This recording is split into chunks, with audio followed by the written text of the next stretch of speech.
Welcome back, dear viewers. Today we dive into the deep sea of knowledge to uncover some common toxins or contaminants found in certain types of seafood. Remember to explore more related content in our playlist. Now, seafood is undeniably a much-loved delicacy across the globe. Its rich flavors and diverse range make it a staple in many diets. However, like every good thing, it comes with its share of concerns. One such concern is the presence of toxins or contaminants that could potentially pose health risks. It's a delicate balance, savoring the deliciousness of seafood without compromising our well-being. This not only involves understanding what these toxins are, but also knowing how they end up in our seafood, and most importantly, how we can avoid or minimize their intake. The knowledge of these hidden threats is the key to enjoying seafood safely. Stay tuned as we delve deeper into the sea to uncover these hidden threats. Remember to subscribe, share, and comment. Your support fuels our journey.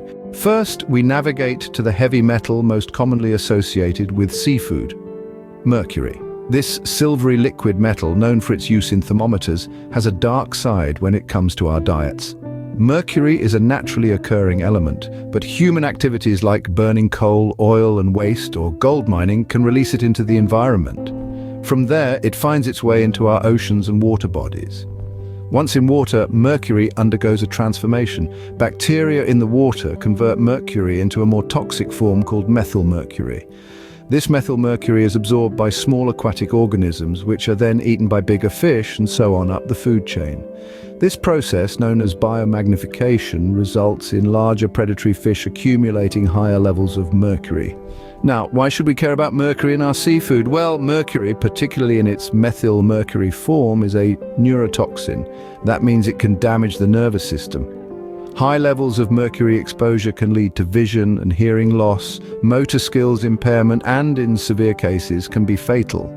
Pregnant women, nursing mothers, and young children are especially at risk, as mercury can affect a child's developing nervous system. So which seafood should we be cautious about? Generally, larger predatory fish tend to have higher levels of mercury. These include species like shark, swordfish, king mackerel, and tilefish. Tuna, especially bigeye and ahi, can also have high mercury levels. However, it's important to remember that not all seafood is high in mercury. Smaller fish like sardines, anchovies, and trout, or shellfish like shrimp, oysters, and scallops, typically have lower mercury levels. Remember, seafood is a great source of protein and omega-3 fatty acids, which are important for heart health.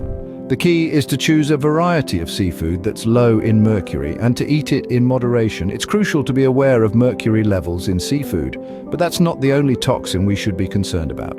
A scene script. Next, we set sail towards a modern-day contaminant: microplastics. Let's take a moment to consider the word microplastics. These are tiny fragments of plastic, often smaller than a sesame seed, which have become a pervasive presence in our oceans. They originate from an array of sources, including larger pieces of plastic that break down over time, synthetic fibers shed from our clothing during laundry, and microbeads used in certain cosmetic. These minuscule particles are swept up by the currents and tides, becoming a part of the marine environment, where they are easily mistaken for food by a wide variety of sea creatures, from tiny plankton to massive whales. And yes, that includes the fish that may end up on our plates. So, how do these microplastics end up in our seafood, you ask? Well, many marine organisms are unable to distinguish between microplastics and their natural food. When they consume these particles, the plastics can become lodged in their digestive systems, and when we eat these animals, we, in turn, ingest these microplastics. Now, you might be wondering, what's the big deal? They're tiny, right? Well, while microplastics themselves might not be inherently harmful, they have a knack for absorbing other pollutants present in the water, such as pesticides and industrial chemicals. These toxins can then potentially be transferred to us through the seafood we consume. The health implications of microplastics consumption are still a subject of ongoing research. However, concerns have been raised about potential effects on our immune system, hormone regulation, and even our genetic material. It's a sobering thought, isn't it, that our love for convenience and disposable plastic could lead to such far-reaching consequences. It's a stark reminder that our actions have a ripple effect, touching even the most remote corners of our world. Microplastics are a growing concern, but there are other toxins lurking in our seafood. And as we continue our journey into understanding the hidden dangers in our oceans, we'll next turn our attention to these other potential threats. Now we journey towards naturally occurring toxins in seafood known as biotoxins. Biotoxins are toxic substances produced by living organisms, often by microscopic algae. These microorganisms may be harmless in their natural habitat, but when they are ingested by marine creatures such as shellfish, they accumulate in their tissues, transforming these seafood favorites into potential health hazards. Diving deeper into the ocean of knowledge, we uncover the types of seafood often affected by biotoxins. The list is long, but some of the key culprits include shellfish, such as mussels, oysters, and clams. The reason for this is simple. These creatures are filter feeders.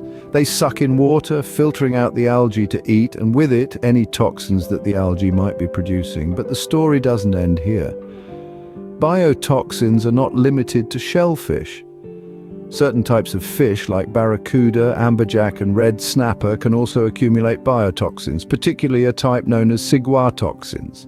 Now let's talk about the health risks associated with biotoxins. Consuming contaminated seafood can lead to a variety of illnesses. One of the most common is shellfish poisoning, which can cause symptoms ranging from nausea and vomiting to memory loss and even death in severe cases.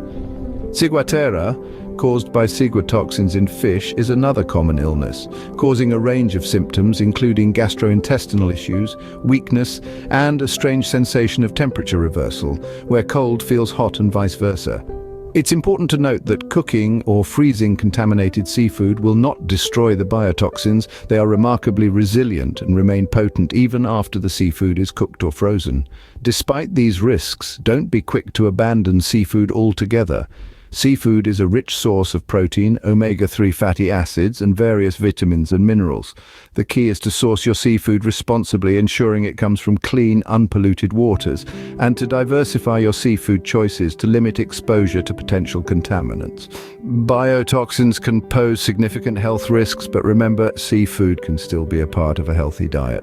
Finally, we reach the shores of safe seafood consumption. While it's true that certain toxins and contaminants can lurk in our favorite seafood dishes, don't let that discourage you from enjoying the benefits of these oceanic delights. With a few smart choices and a bit of knowledge, you can navigate the waters of seafood safety with ease. Firstly, let's talk about selection. When buying seafood, freshness is key. Fresh fish should have clear, bright eyes, firm flesh that springs back when pressed, and a clean seawater smell. Shellfish, on the other hand, should have tightly closed shells or should close when lightly tapped. If they don't, it's best to steer clear, as they may no longer be alive and thus unsafe to consume. Preparation is another crucial aspect of seafood safety. Cooking seafood properly can kill many harmful bacteria and parasites that might be present. For most seafood, an internal temperature of at least 145 degrees Fahrenheit is recommended. If you're a fan of sushi or other raw seafood dishes, ensure they are properly chilled and come from reputable sources. Now, let's not forget about the importance of a balanced diet. Seafood is a fantastic source of lean protein, omega-3 fatty acids, and various vitamins and minerals. Incorporating a variety of seafood into your diet can provide these nutrients and help maintain a healthy heart, brain function, and more. However, moderation is key. The Food and Drug Administration recommends eating 2 to 3 servings of fish per week, and varying the types of fish you eat to minimize potential exposure to toxins. Pregnant women and young children who are more susceptible to the effects of certain contaminants should avoid high mercury fish like shark, swordfish, and king mackerel. With awareness and careful choices, we can continue to enjoy the bounty of the sea. Remember, the ocean offers us a vast array of delicious and nutritious options. So cast your net wide, be mindful of your selections, and relish the health benefits of safe seafood consumption. As we dock our ship of knowledge, let's recap our voyage. We've navigated through the murky waters of seafood toxins, from mercury to microplastics and biotoxins. We've learned that mercury, often found in large predatory fish, can have detrimental effects on our nervous system. Microplastics, on the other hand, are tiny fragments of plastic that have found their way into our oceans and, consequently, our seafood. Then there are biotoxins, potent poisons produced by certain marine creatures which can cause serious illnesses. But don't let this frighten you away from seafood entirely. We've also charted a course for safe seafood consumption, discussing the importance of variety, moderation, and informed choices. By opting for smaller fish, varying our seafood diet, and staying informed about the source of our seafood, we can continue to enjoy the bountiful harvest of the sea. Remember, awareness is the first step towards safe seafood consumption. Until next time, stay curious, stay informed.